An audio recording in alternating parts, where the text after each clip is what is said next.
Hi friends. Welcome back to my channel. నేను మీ మౌనిక. ముందు వీడియోలో చూపిచ్చా గదా!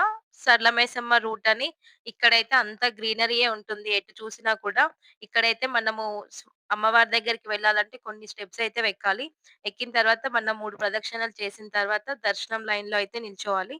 ఇక్కడ పైన చూపిస్తున్నది కొత్త గుడి. కింద ఉన్నది పాత గుడి ఇంకా. మనం దర్శనానికి వెళ్ళిన తర్వాతయితే రూ. 100 టికెట్ తీసుకుంటే మన గోత్రనామార్చన చేపిచ్చుకోవచ్చు. అదయిపోయిన తర్వాతయితే మనకి కొంచెం కుంకుమైతే ఇస్తారు. అలా తీసుకున్న తర్వాతయితే మనం కిందికొచ్చాము. మేము కిందికొచ్చిన తర్వాత మేమొక గుడిసైతే రెంట్‌కి తీసుకున్నాము. మా గుడిసెకి ఎదురుంగానే వీళ్ళైతే బోనం తీస్తున్నారు. అలా బోనం తీస్తునే సౌండ్ వినైతే మేము బయటకొచ్చి చూస్తున్నామింకా. ఎక్కడైనా సరే బోనం వెళ్తుందంటే అదేదో సాక్షాత్తు అమ్మవారిని చూసినట్టు అనిపిస్తుందింకా.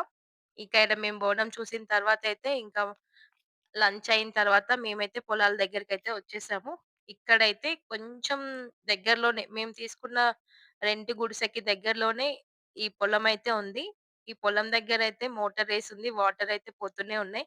కాసేపు అక్కడే మేమైతే టైమ్ స్పెండ్ చేసినాం. కాసేపు కాదు 2 అవర్స్ అక్కడే ఉన్నామింకా.